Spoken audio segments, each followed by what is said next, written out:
We made it. We are live. Yeah. Jenny, Winny, and the average dude. It's Daniel Allison and Jennifer Watkins. Jenny, welcome back. Thank you, Daniel. I'm glad to be back. Now, we had some technical issues, some technical difficulties. Yeah. I don't know. And it really got, I think it gave you a little more energy, Jenny, don't you think? It did. Yeah. I got scared real quick. You got scared. You're a little grainy, but everything looks great now, right? I'm not grainy now. No, you're not grainy. I saw that shot, that worried look. I'm sorry, I didn't mean to do that to you. So welcome back. What was it like? So I can tell you, after you tell me this, I got to tell you what it was like to not have you on the show last week, doing it by myself. What was it like being on the other end? And what was the trip like? So I just wanted to participate so bad. Yeah. Oh, yeah. I typed something, but I was on a train. And so I was like, I don't know if he's getting it. I don't know if he's ignoring me. I don't know what he's doing. And I thought, I'm trying, but I couldn't, I just wanted to be part of the conversation. It made me realize that anybody that's commenting or whatever, we got to acknowledge because. Right. That's a big part. That's fun. And it also, I think when we listen, like what I was hoping that you would see, it's like, hey, we've got to make this interesting. We've got to do what we're talking about today and differentiate when it comes to, nobody wants to sit around and hear. If you expect what's coming, then it takes away a little bit, doesn't it? Well, if you already expected, then you already knew it. Right. Yeah. So sometimes when you're involved in something, it's fun for the people that are doing it, but maybe not fun for the listeners, right? Yeah. Oh yeah. So we've got to find a way to, when we've talked about several different things that we can do, but I think a way to kind of poll the audience. Of course, we need to get more people in the group, but there's one. Just as I said that, see, we got Joe, who is a fellow. We've got a guest from Boston, and Joe is from Boston as well. So he likes to have Jenny back. How was the time off on the trip? We missed you. So tell us, where did you go? What did you do? What did you see? We went to New York. It was a little mother-daughter trip on a big city. Yep, to New York. Stayed at Times Square. Went to see because Phantom of the Opera was leaving Broadway. Now you took a train up there, right? Yeah. Now, why did you decide? That was an experience. Was it a good experience or a bad experience? It's fun. It's long, but it's fun. And I'm going to tell you what, by the end of the train trip, we all are one big family right here. I mean, oh, yeah. You get next to me. She's like, hey, girl, would you like a margarita? And I said, I don't know yet. And she says, well, I'm about to take a nap, so let me go ahead and give it to you just in case you want it. And I was like, wow, I like that. Yeah. She's thinking ahead. Oh, she's thinking ahead. But so then, you get a wide variety of people on a train. I mean, oh my goodness, yes. Yeah. I mean, every kind. I was just like, I sat there and Maggie, that's my daughter who doesn't know, and she's just like, Mom, please stop. I said, I can't help my face because there's some things you just couldn't unsee. Okay. Yeah. There were some unique individuals there. Yeah. I said, I think that might have been at our family reunion one time. Whoa. No offense to any family members, though. But yeah, you know who you are. You know who you are. Then we went. We stayed up. People, our accents, kind of give us away. Right, gives you a talking point, though, right? Well, I actually tried to say, I was like, I'm from Brooklyn, and people were like, what? Yeah. The girl standing next to me, she said, say you're from, and she said, say 174. And I was like, I'm from 174. And they were like, oh, you are? Yeah. Is that like an area code or something? I have no idea. I was like, I don't know what that means. I was just kidding. Yeah. Oh, that's fun. Yeah, we saw Phantom of the Opera. Yeah. We saw Moulin Rouge. And, wow. Yeah. And then we came home. Well, now, and these are enjoyable shows to go see. Yes. Phantom, I mean, Daniel, come on. Phantom has been on since 1988. Yeah. And now, have you seen it in other places? Give me an idea of why is it a big deal to go to New York and to watch this sort of thing? You know what? Somebody else asked me that because I'm not a complete fool. Yeah, no, I've seen Phantom in Charlotte. I saw Phantom in Pittsburgh.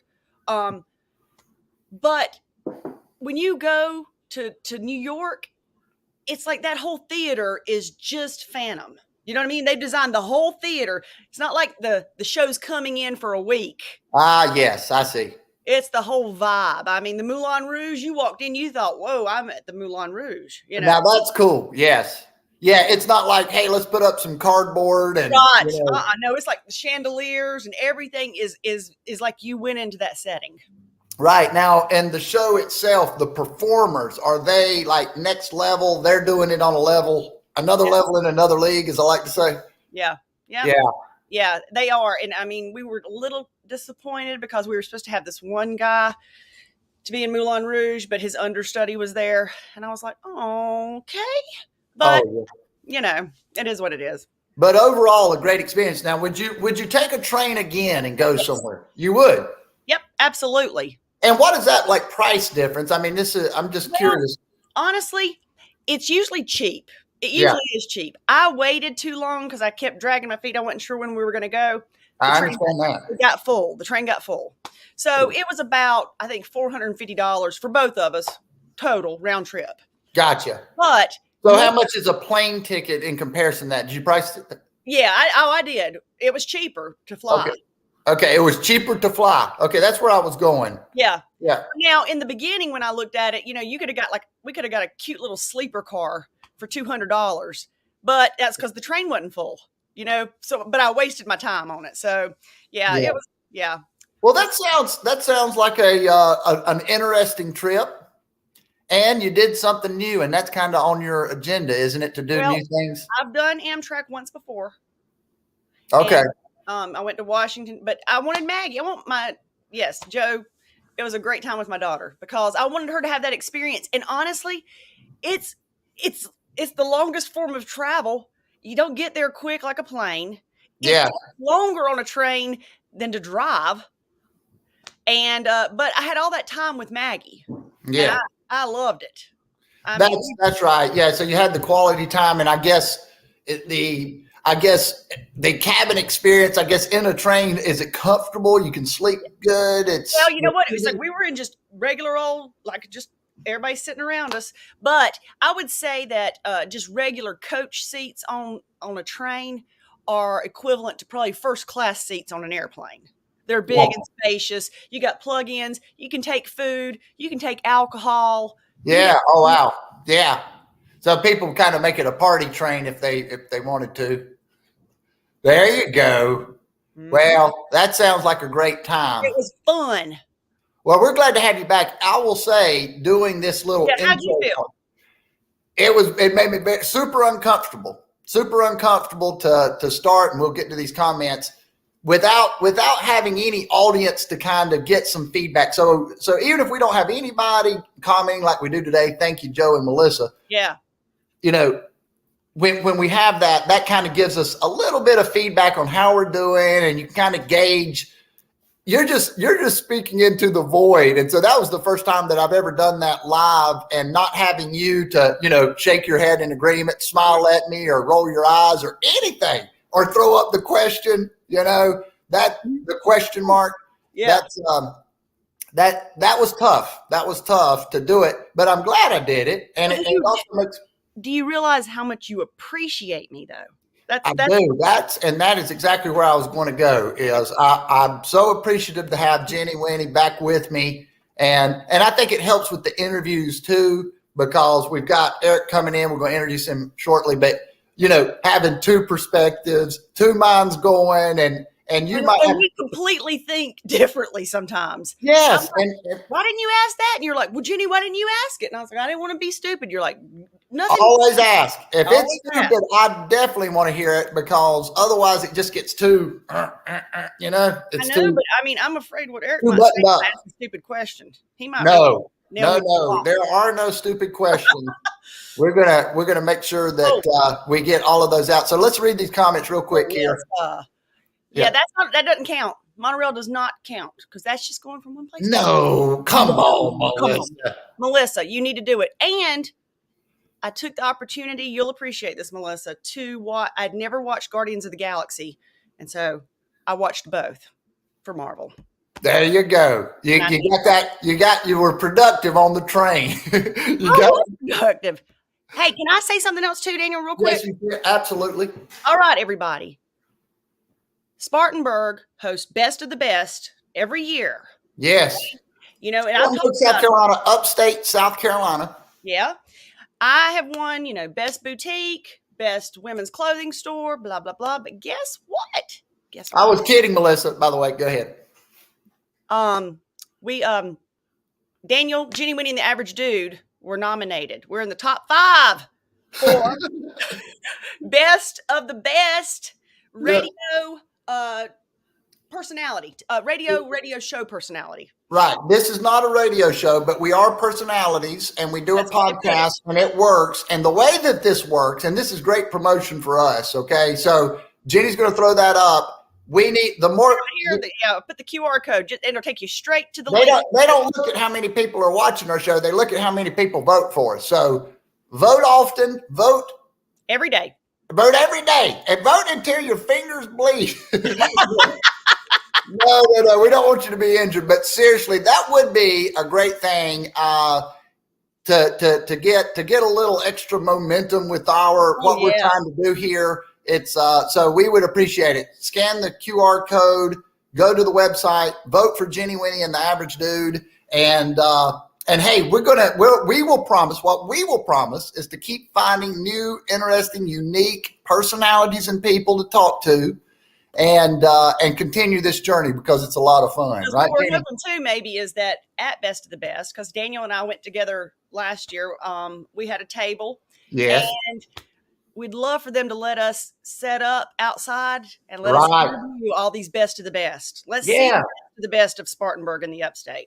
Because, and this is going to segue so beautifully. Why do we want to do all this? Because we've got to get some attention, and everybody is asking for everybody else's attention. And that's what our guest is going to talk to us about today. His name's Eric Ryan. He's the owner of Offensively Creative. and what I will say is that sometimes when you're on LinkedIn or you're just Google what you're on social media, you see a personality and you say, you know what? I've got to meet this person.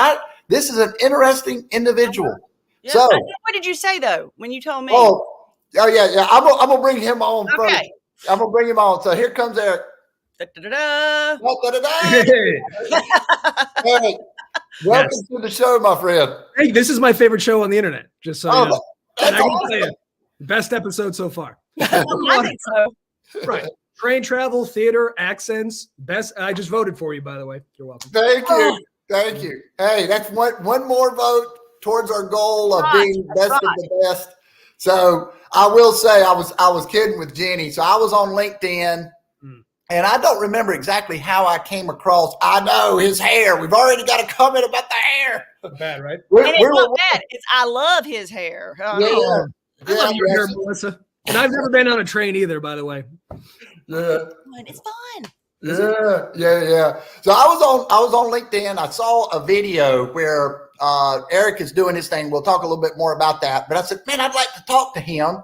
So people ask me, how do you get people on the show? My opening line, you are a cool dude. That's what Daniel told me. I said, you're a cool dude. I said, I mean, you're right. It's a weird intro, but yeah, I agree with you. And here I am, so it worked. Yeah. So sometimes you just have to break the ice. But that was immediately what came to mind. And I know that part of that was the hair. Part of it was your demeanor on camera when you're reviewing. And so where does that ability on camera, where does that cool vibe come from? Well, I think I'm desperate for attention. So at my core, I need to do something. Aren't we all, Eric? I'm largely talentless, so as long as I act like an idiot on camera, I think maybe I'll get somewhere eventually. Yeah. What makes you so comfortable though? I drink. Every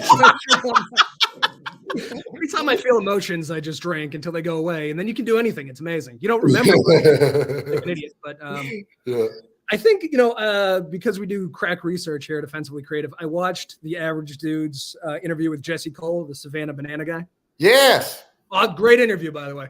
Thank you. Something he goes, you should create what you want to see, or something to that effect, right?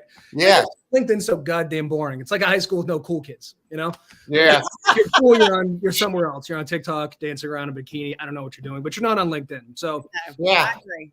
Trying to make interesting content on LinkedIn. Well, and there's some people out there that are doing that are breaking the norm, that are doing things differently, right? I mean, I agree with you that we get, it's like if that chat GPT, if AI could create the post, then it's not really, it shouldn't be there. Right. Yeah. So I think that it is important to try new things. But let's talk a little bit about Jesse Cole since you brought him up. What is it about Jesse Cole that you think makes him successful?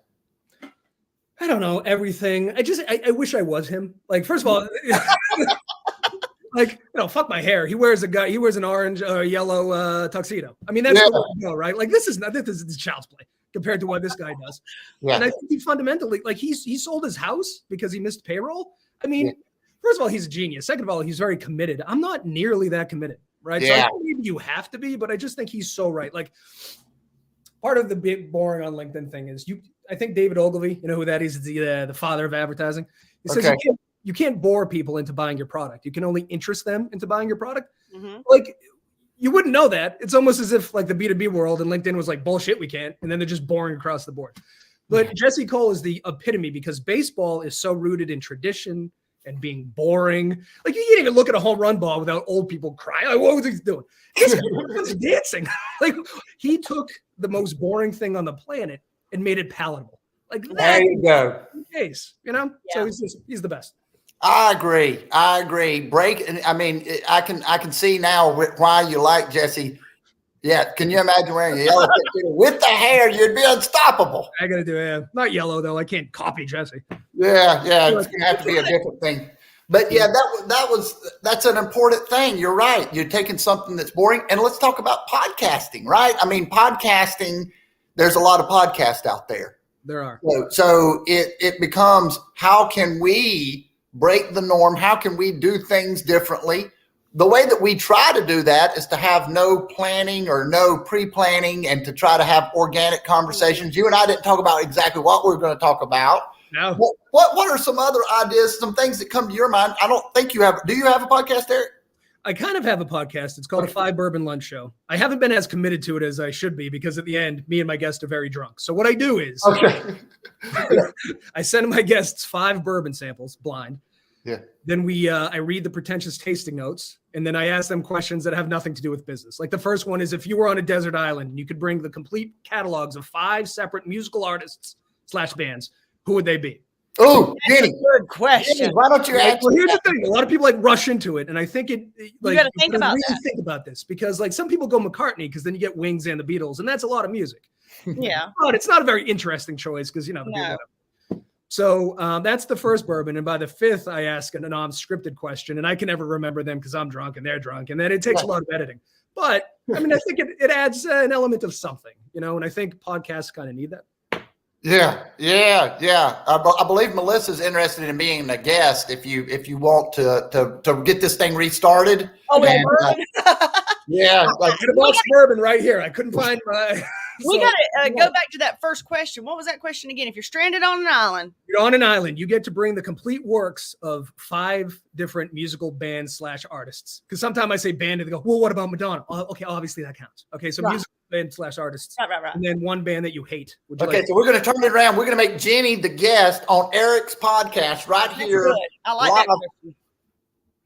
And there's no wrong answers, but there are judgments. Like I do. Yeah. He will say. He's not one to hold back, Jenny. Go. Okay, wait a minute. But you said how many artists? I just get to pick one? 5. Oh, we got it. Okay. First off, Queen. Freddie Mercury. Does he have someone? Is he in a band besides Queen? Because you're trying to spread this out, right? Yeah, he did some on his own. So Queen was on my last guests list, and the guest previous to that was the band that they hated the most. I think Queen is polarizing. I mean, listen, you would never pick like a gay Indian frontman, but he's unbelievable, right? Yeah. Yeah. Okay, this next one, I know I'm going to be severely judged, okay? Uh-huh. But I'm still doing it. I don't care. Oh, it's your show, so. Yeah. Elton John. Elton John is on this list all the time, men and women. As Everyone loves Elton John. As he should be. So here's the thing. I think your picks at a macro level should be able to play for 3 hours and you know every song. And I think that's the case with Queen and Elton John, right? I agree with that.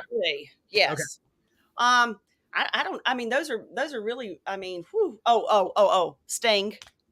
Okay. Because that incorporates Police also. Right? Yeah. Okay. Yeah. Phil Collins. Okay, you get Genesis. That's right. Yeah. Please really thinking this through. I'm telling you.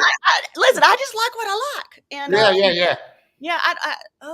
One more of my go-to. I can't think. I don't know. Okay. Okay. So who's a band that you hate though? Can we do that one? Who do I hate? I have. You know what? Wait a minute. Actually, go back. Let's add on the Bee Gees, since I can add on another one. The Bee Gees. All right. So obviously the Bee Gees are terrible, but their their documentary. Have you seen the HBO documentary on the Bee Gees? Loved it. It was so good.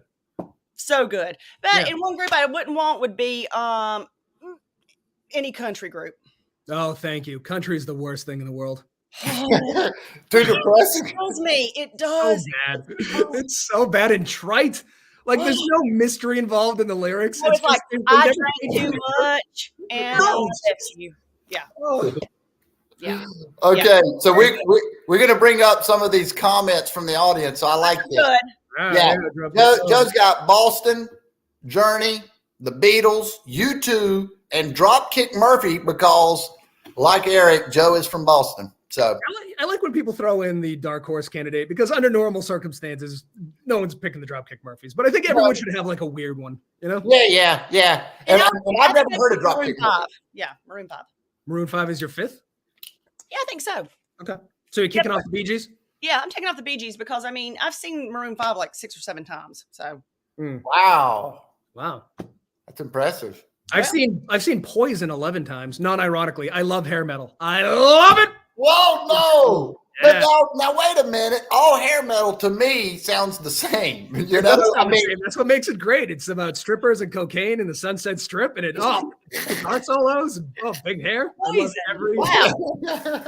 But I thought we were all about differentiating ourselves, and hair bands are all. You can mix these guys. Just give me another guitarist. Bam, I agree with you, but the counterpoint is hair metal only existed in the scope of rock and roll for like 4 years. People gave us about it. And I agree with that.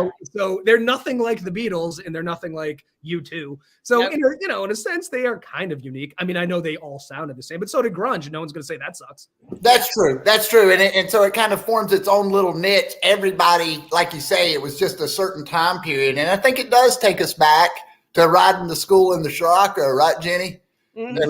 And listening to Whitesnake and Cinderella. Whitesnake. How can you hate? The videos were incredible, right? There was just hot chicks everywhere. It was great. That was my brother. He drove us to school, and he was all about, what was her name? She just died. Tawny Kitaen. Yeah. And those Whitesnake, right? Yeah. That's old school. All right, one more thing on music. I don't want to hijack the conversation, but hijack it, man. Winnie, I was listening to a podcast, This American Life. I don't know if you listen to This American Life. It's the OG of podcasts. Okay. But they just had a story. They reran it. I listened to it before, but on Phantom of the Opera in the music. Yeah, I know, right? And it's they talked about the musicians in the pit and how they all hate each other because they've been down there for 30 years playing the same songs. They don't like to look at each other, like the way people breathe annoys them. It's fucking fascinating. Really? Yeah, because you'd think as an oboe player, like, I got a steady gig, but then you play the same song every day for the rest of your life at the same time. Oh, and, Yeah, you should listen to this week's episode of This American Life. Oh, I will, because, it just left Broadway Sunday, was his last day. So they went back. This show aired 3 years ago, and the guy went back and talked to the people now that the show's ending. And obviously they're like, "Oh, I loved it, every minute of it." Yeah, you're full of shit. No, yeah, that's not what you said 3 years ago. Exactly. You're missing that paycheck. I'm looking. We've got a lot of good comments here. I love this conversation, by the way. And let's see, Joe on the Scirocco, great car. Just as a little side note there. Was that the car that Tawny Kitaen was on? No. That was the car that we went to school in. Makes a lot more sense. Dancing all over that car. Yeah. And Melissa says she likes Marilyn Manson. What do you think about Marilyn Manson? So I think Marilyn Manson had he had a period where I think there was one album spoke to the masses, right? I think he broke through with one album. And I was like, this isn't terrible. Beautiful people. Yeah, beautiful people, right? So that spoke to everybody. And then I bought the next album, and he was trying to be David Bowie. And I thought that album was great. But then he went back to being Marilyn Manson. It was terrible again. Oh. Yeah. Different individual. Definitely a unique individual. Yeah, who'd have thought that he'd be as fucked up as he is? I mean, Where's your sign? Don't you have a sign for this sort of thing? Oh, am I not supposed to say bad words? No, I'm just doing it just when you do. Because see, I do this when Daniel won't let me speak. So I was like, no. Yeah, so she said she listened to some of your videos and she said, I think I'm gonna make a sign that's gonna have some things, and that way when he says something, I can hold that up. So it's amazing that between the accents and the way we speak, we live in the same country. That's wild. Right? Because you think we're just a few states apart, but you two, woo! Really? Yeah. And I hear it, and then I'm like, oh, I never thought I was that Southern. Now wait a minute. When you hear a Southern voice, what comes to your mind, Eric? See, we can get the truth out of Eric. That's for sure. I want to be harder. I'm a military brat, so I lived in Georgia and I lived in North Carolina, so it kind of just feels like that's how people talk. It's stunning when you're up here for a long time and then you hear you two and you're like, holy shit, it is. Which I'm sure I sound weird to you, but yeah. No, you didn't sound weird. Actually, you don't sound that weird. That's you being Southern polite. That's what you people do, which is you people, bless your heart. We're being stereotyped. Talk about the war. Is that what you wanted to do? Yes. I actually watched a video about have you seen how the Southern accent is so closely related? If you kind of it's because the British accent, when you slow the British accent down, really, it sounds very Southern. Really? Yeah, it was I said, so I'm actually quite proper. Wow. Did they explain where our accent came from? Because we're all trashy. Is that what happened? Yeah, they just said they weren't sure where that came from. There was something just crawled Idiots out. They can't pronounce the R's. All right, well. So here, Melissa says that the average dude and Jenny Winny are as Southern as you can get. She's right again. I don't know. I can introduce you to some people that I feel like are more Southern than us. But is this news to you that you come across as Southern? It can't possibly be. No, not me. I'm not offended by it. I think Jenny might be. Are you a little more sensitive to the whole Southern thing? Does that make you feel bad about yourself? How does that make you feel, Jenny? I don't know. You know what I think it is that it doesn't make me feel bad about myself. But when I was around somebody and they were like, wow, you're Southern and you're articulate. And I was like, well, G-Paw, thanks. G-Paw, thanks. I'll tell you a funny story. I've got a funny story. So I knew two friends that were going out to California, and both of them attractive females, and one of them was going to be herself, and another one decided to kind of change her voice. So she started working on changing her voice. So they went out to California, Los Angeles. They were trying to get in the mix, right? And what ended up happening, the girl that just was being herself and had this Southern accent, well, of course, people noticed, man, you were really Southern, but she got a ton of attention. The girl that was trying to be someone else, what did she get? She got what people get. They hear it all the time. It's nothing that stood out. So I think that, I think that whole be authentic thing might get a little overused. We get confused about what authentic is, but it certainly means if you speak, however you speak that way, right? I know. That's a micro lesson in marketing too. Like the thing that stands out is the thing that gets attention, right? Right. Yes. Yeah. So people say, why would you call yourself the average dude when we normally we're putting below I love your taglines and stuff, things like that. But most of the time we're putting, I am the greatest this and that can ever. But the truth is I'm an average dude. And that actually works because it's a little different from what we typically see. I think you're above average. What I like too is that you and I, and Jenny Winny, I'm sure that's not your birth name, but society's taught. Well, I have a bit about this. I am proud to be. It's very that would be a very Southern actual name. Society has told us only wrestlers and rappers are now to like give themselves nicknames and then demand people call them that, right? But we've realized that that's not the case. We can call ourselves whatever we want. I'm shocked that you would go with the average dude because I don't think you're average. But have you considered like Danny Awesome? Danny Awesome? No. I am the average dude. I feel like it. Well, I can play off of that. It just makes sense. If you knew me, you would. No. The average dude's frozen. Yeah, it's because he's got average internet connection. But Jenny Winny, that's what he just keep popping in. Yeah. We're back. Are you back? Yes. You there? I am. I'm back, and I heard y'all talking about me. So just let you know. Your internet connection. Yeah. Yeah. No, it's all good. It's all good. I love this conversation, actually. So Eric, let me ask you. Hey, Dean, I got a question. Go. Jenny Winny. Oh, yeah. Why America's Sweetheart? I think they were always giving that title to like Jennifer Aniston or like I don't know, Sandra Bullock, and I was like, why? Like it was the I think I represent that more. Plus, I just think it's annoying. I think it's a generally annoying thing that I have my own swag, so I don't know. Look at that. Oh, wow. So I don't know if you want to carry that at your store. I think that's a whole collection I have. definitely. It seems to annoy people. Like I used to drive a PT Cruiser and that would annoy people. And I'm like, I like it when things just like I don't know. I like to be difficult, I guess. You like to ruffle people's feathers. I think so. Yeah. I like that. That's that. Now that is different, but it's something that I kind of picked up on. I mean, you say things that people wouldn't typically say, and that's fun. Hey, that's not. I'm not talking to an AI robot, right, Jenny Winny? Well, yeah, but also I'm wondering. Let me ask you this: So, does it limit who you work with? I mean, you know what I mean? So this is another issue I have with marketing, which is that like as soon as you start trying to appeal to the most amount of people, you appeal to no people. And I think every product in the beginning just appealed to like a certain subset, and then it got cool. And then people like iPhones, for example, a lot of real hardcore nerds stood outside, stores for hours when the first thing dropped. I didn't have one until years later. I had to be told it was cool because I don't give a shit about technology. But once all the nerds do, and they tell me what it is, you know what I mean? So if you appeal to like, I didn't ask for this. Like nobody asked my opinion on what kind. I was happy with the buttons. They're like, nope, no buttons. How you like that? I'm like, I guess I like it. I don't fucking know. Yeah. So I think asking people what they think and want, and then trying to like backwards engineer, we always come to the boring middle. It's never, it should be more exciting. It should be funnier. It's always like, I don't want to offend anybody. So I'm like, fuck it. Just be you. And if you're cool, things will happen.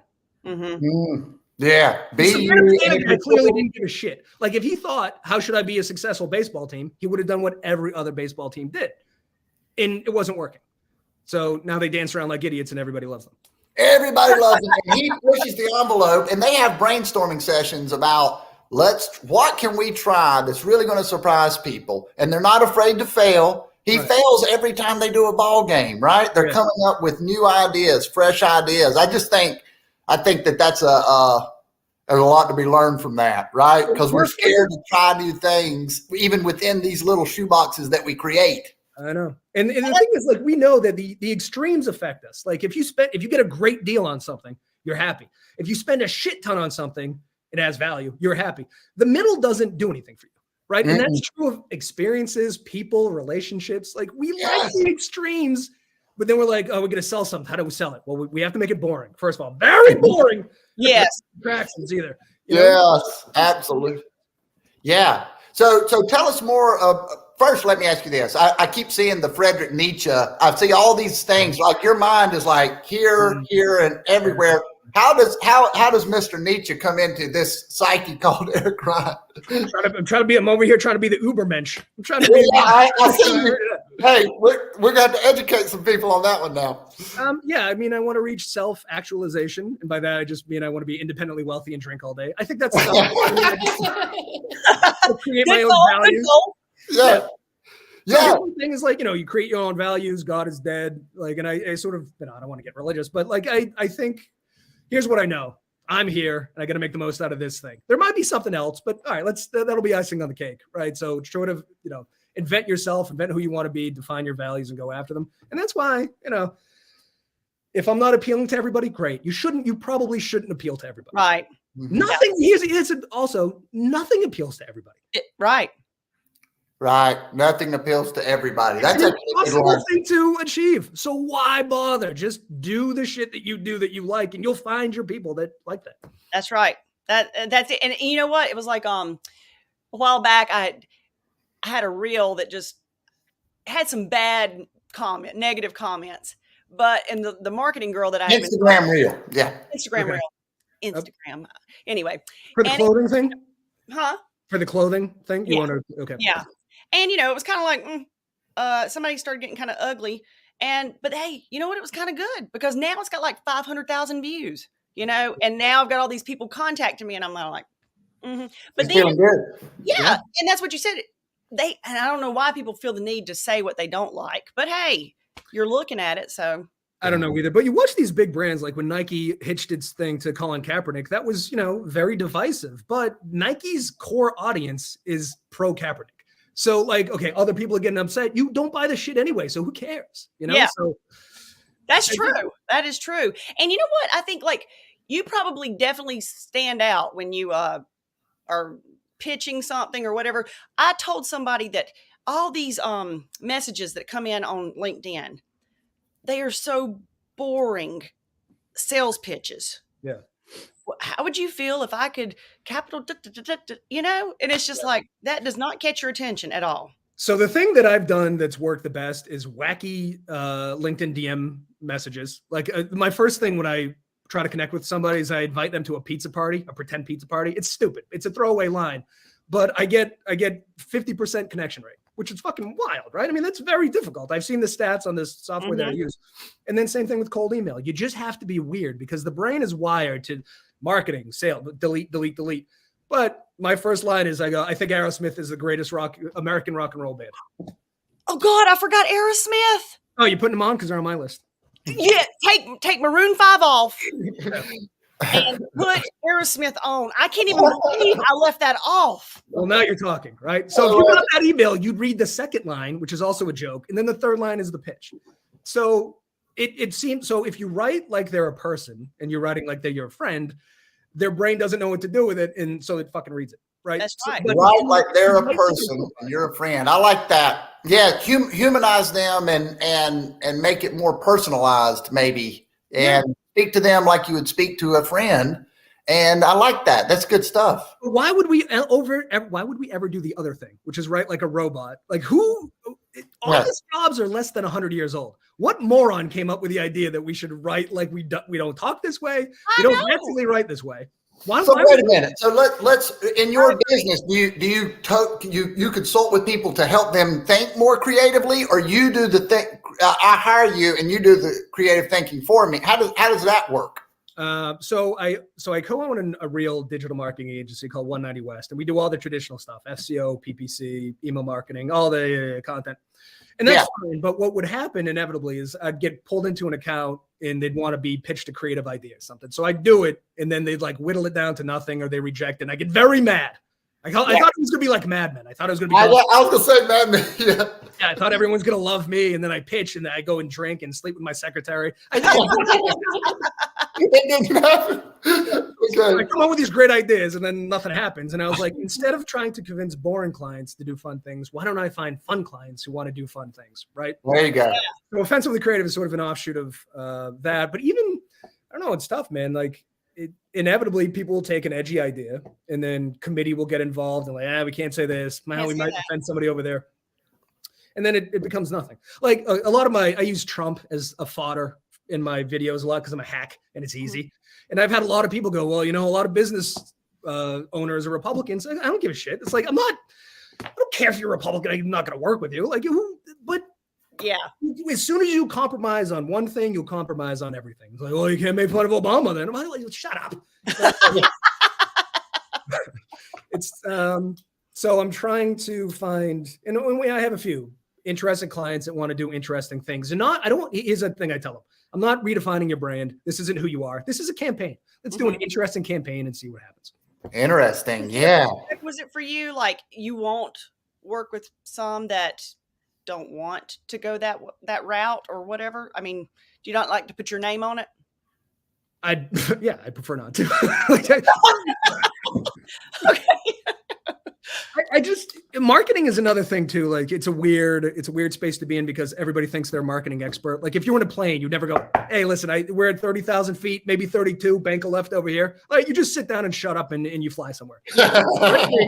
You get hired, and then the people that hired you for your marketing expertise tell you what to do. Like that's a dumb way to, right? That's true. That's true. You can do it, then do it.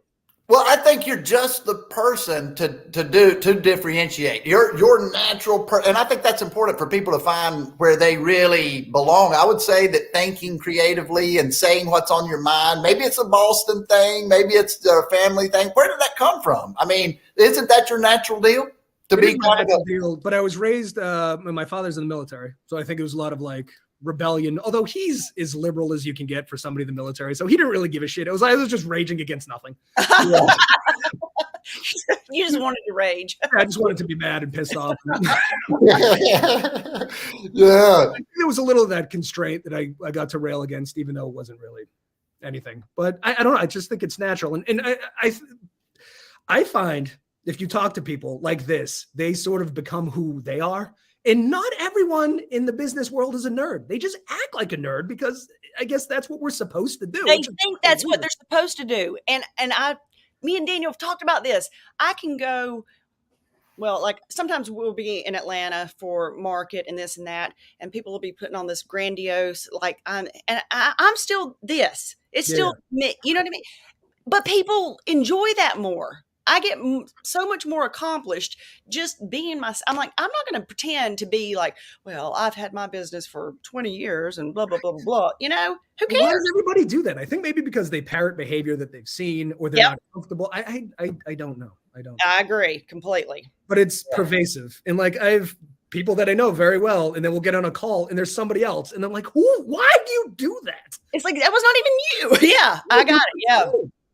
Yeah. Ending. Well, Jenny does that with her situation, and I'm in the heating and air business for businesses, right? Industrial facilities, manufacturing facilities, that sort of thing. And I'm the same way. I don't want to over professionalize. Hey, we're changing filters and cleaning coils. I mean, you're going to have it done. I'm not going to try to send you an overly professional email or anything like that. I'm going to try to be myself. Hey, is it time for me to change those filters? When am I? I just think that helps take the rigidness out of it. We get a little more flexibility and an opportunity to be ourselves. And I agree with you, Eric. When we do that, guess what happens to the people that we're meeting with? Mm-hmm. They do it too. They feel like they can be. Then you're going to earn trust and all those things, and that's what goes into doing business together on something like this anyway, right? It's the relationship. And so it's so much more human, and I think you feel better after. Like it's just everything about that.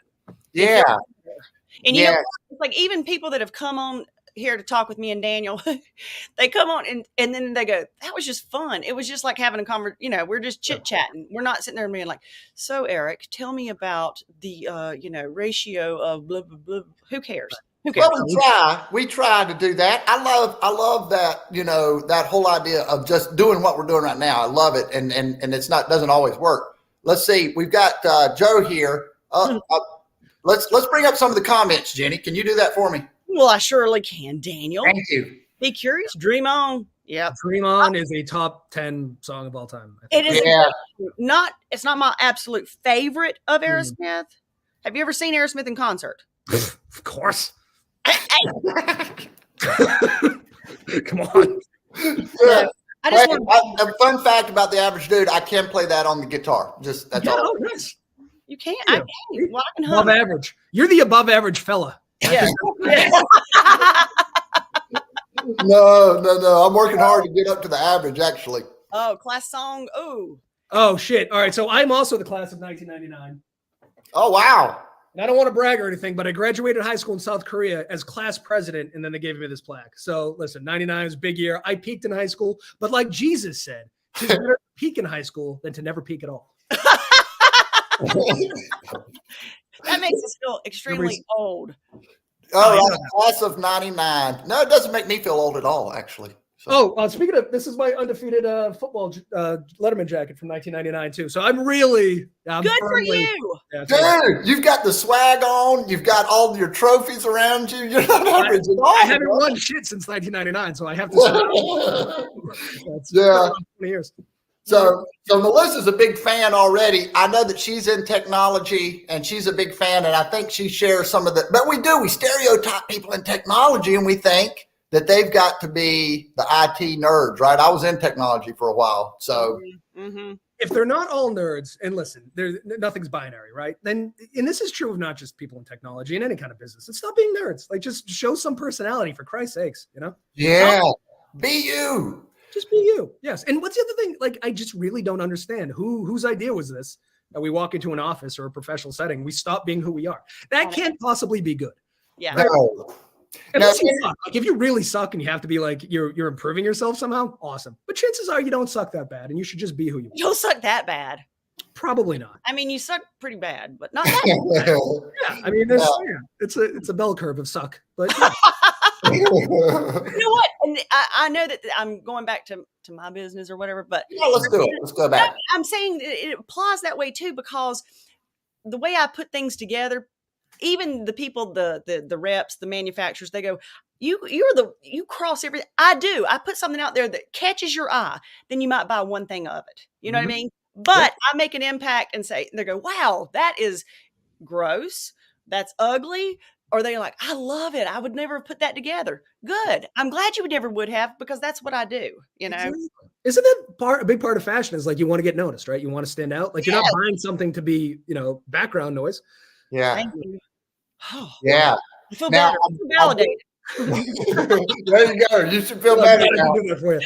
Yeah. So I wanted to talk about some of the videos that you put out on LinkedIn. One of the videos that I watched that initially kind of got me on your profile there was you take some of the advertising from yesteryear, these old advertisements, these old commercials, and they're amazing. They're so good. They are so good.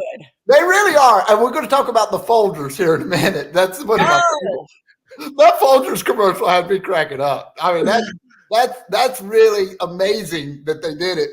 But then you kind of voice it over and you talk about that. Where did that idea come from? I think it's a great idea. And where do you get the clips? How does all that? Can you tell us about? Yeah. Well, so a lot of people who do videos on LinkedIn like have a lot to say, and I don't think inherently I have a lot to say that wouldn't be repetitive. But I can comment on things. So it's sort of like found content, and it's never ending. There's a million misogynistic commercials. There's a million goofy, so the other thing I do is podcast reviews of because that way I can try to get in front of the host and the guest. And I try to do ones that are pretty popular. So, Yeah. Oh, I got you. Oh, that's interesting. Yeah. So I think it played off of, I don't know if you remember, but shows like Talk Soup where they take clips of Jerry Springer and make. Oh God, yeah. Cool, right? Dude, you need to. I want to see a link of that because you would be great at that. Yes, I'm ripping it off now. Yeah, so that's sort of the idea, because these clips will never end, and I can just make fun of them endlessly. God, I forgot all about that, man. I used to watch that. That's a brilliant idea. Somebody's out there. If you don't do it now, and one of our 3 listeners kicks it up, I'll sue the shit out of them. I know. Yeah, so it's Talk Soup and Pop-Up Video. Do you remember Pop-Up Video? That was another great VH1 used to show videos. Me too. It was like my favorite show. I loved it because I was like, I learned so much. Yeah. I was like, I know so much trivia now. Yeah, I know that the Spice Girls video was shot in one continuous shot. Yeah. Right? Very talented 5 young ladies. But it's So wait, let me say this. You're kind of making me think. I just think that is a brilliant idea. There's a lot of podcasts. Somebody can talk about someone else's kind of third party it and talk about it. So you could do something similar, like say LinkedIn Lives, the LinkedIn Live review show. And then you're going to promote different people on LinkedIn, their shows. And I'm thinking about myself here. Now it's all about the average dude, Eric. So sorry, but I'm going to steal your idea. First it was all about Jenny Winny. Now it's all about you. Yeah. At some point, it's going to be about you. I promise. Southern hospitality in my ass. But go ahead. No, but I just think it's brilliant. I really do. I think that's a great idea just because it works on a lot of different areas. Okay, now tell us about something else. So tell us something else cool, Eric. Okay, well, here's the thing. Yes, go ahead. What would you say is your go-to for, I guess it would depend on the client, but as far as social media, what platform do you think? LinkedIn? So first of all, the LinkedIn, again, high school without any cool kids. I know. No one's doing anything interesting. So it's very easy to stand out. Like, I don't know how a business would stand out on TikTok. I don't know how a business would stand out on Facebook because you're there for friends and family. Instagram, that always blew my mind, unless you're selling a product. I think that's fine. That's different. If you're in, B2B, I think LinkedIn is absolutely the place you should be. And I think there's the holy trinity of modern marketing to me, which is cold email, because you can get lists that are very targeted. And if you don't write them like an idiot, you can get attention. Cold LinkedIn DM campaigns, which is what I do. So those are like immediate. That's bottom of the funnel stuff. But then you should also have some sort of video series. So you create a brand. So at some point, like in 3 years, those things are going to cross, and then shit's going to blow up. But you need to do both, the long and the short of it. And I think if you're in business, LinkedIn is probably the place to be. Gotcha. Okay. Yeah. Okay. So now back to my original question. How did this idea of coming up with the looking back at the old commercials and doing the voiceover, when did that kind of have where did you give birth to that thought? So so we've been in this house for about a year, but prior to this, I had an hour and a half commute each way to work. So I listened to a shit ton of business podcasts and marketing podcasts, and then I get in and talk about them and nobody would care. And then I was like, oh, well, it's found content and I could probably make I could make stupid observations about these things. So then it started there. And then the first one I did, it's called, the podcast was Everybody Hates Marketers, which is a pretty popular podcast. Uh-huh. I did the for the host and the for the guest and hashtag their companies. And when those two commented, they're like, this is funny or whatever. It blew up. Like my numbers, Really? Oh, yeah, right. It was the first time I had posted anything on LinkedIn. And as soon as they were okay for the first 6 or 8 hours, they're overseas. Once they said something, the numbers skyrocketed. It's relative. Oh, yeah. My nothing. So then I was like, I could sort of, I could star fuck my way to the top. If I keep doing this thing with more and more popular people. I just did the same deal. This guy, John Evans. All the interesting marketers are European, by the way, so I tend to do those. He commented on it and shared it, and then all of a sudden I'm getting more requests. I'm getting more Brilliant. There was another one. So this guy, Rory Sutherland, he works at Ogilvy now. He's like the Tom Brady of marketing. It's fucking unbelievable. He emailed me and said, great job. But I was like, dude, write it in the comments on LinkedIn. Yes. No good. External validation. I'm happy that you liked it, but can you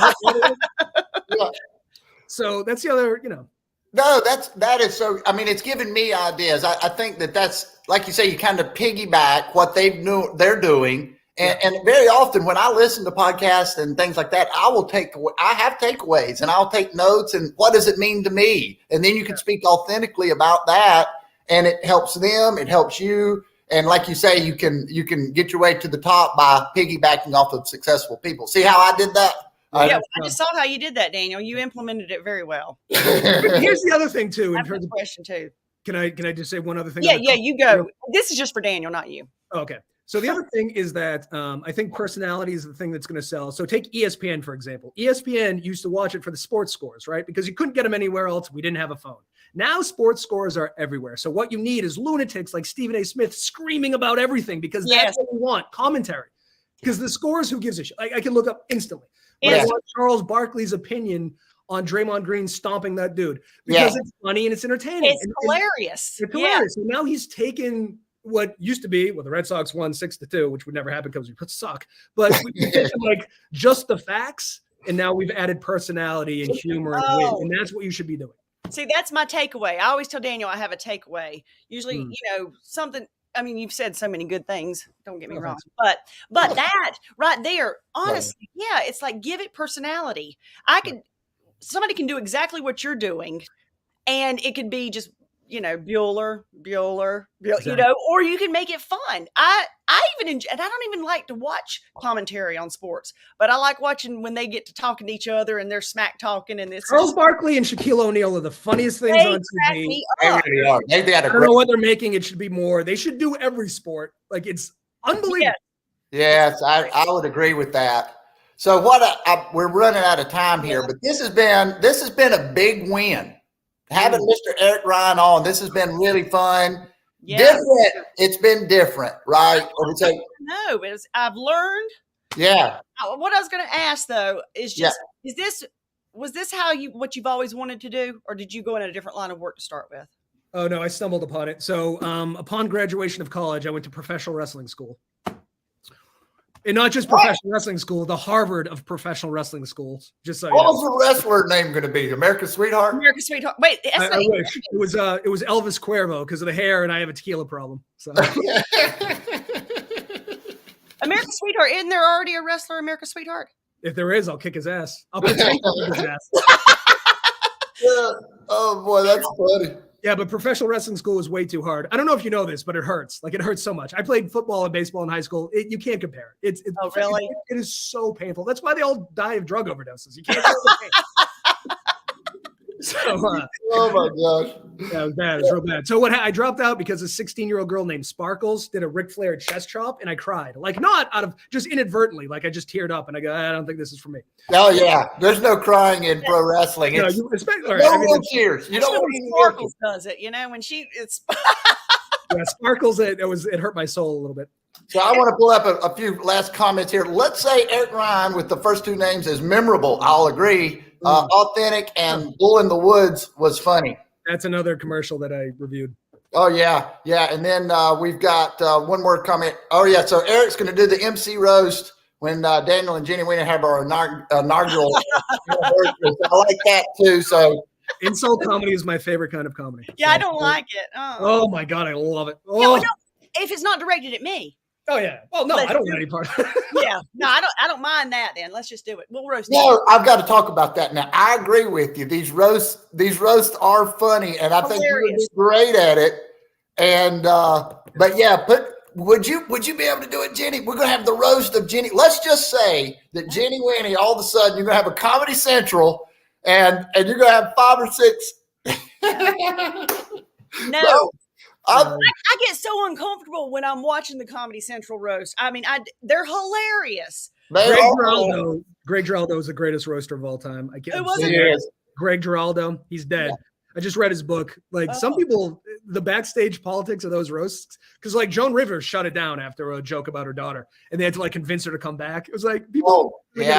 Oh, it's great though. I mean, they are some of the funniest kind of laugh out loud. Like I feel bad. I'm like a people pleaser, so I don't want. I sit there and I cringe. I'm like, ooh.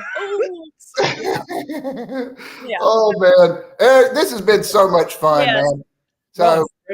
Do you guys want to do the 5 bourbon lunch show? We could do a 3-way. I can send you guys bourbon. What do you think? Yeah. I mean, you're from the South. Don't you drink that for breakfast, don't you? Yeah. Oh, yeah. Jenny's a big drinker. I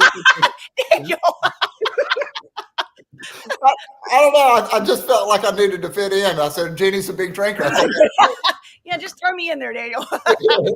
Yes, let's do that. That'd be fun.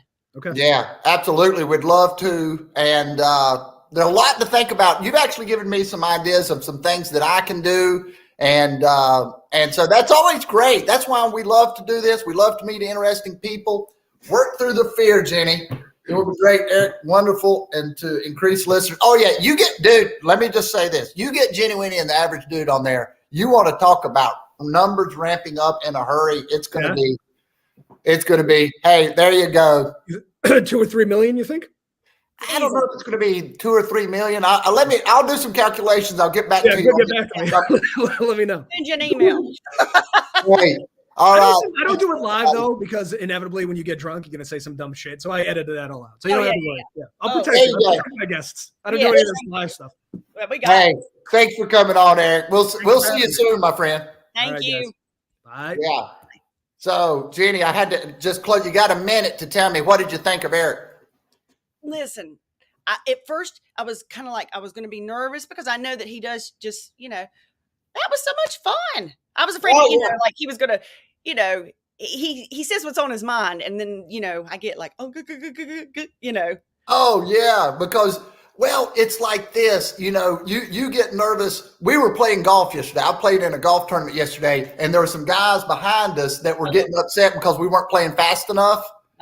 That made me feel so. That basically you were feeling that. Dude, I could tell by the look on your face too. It's like you're like, oh no, what's he gonna say?